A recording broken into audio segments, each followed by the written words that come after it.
Okay, so right now, we've done a little experimentation with the field on this.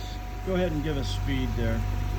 And we got the one that was doing 1400 RPM, just under 1500 RPM right now.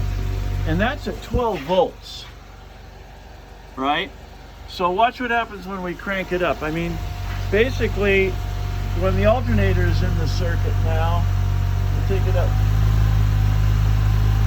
There we are with the alternator in the circuit, and we're doing 1575 maybe.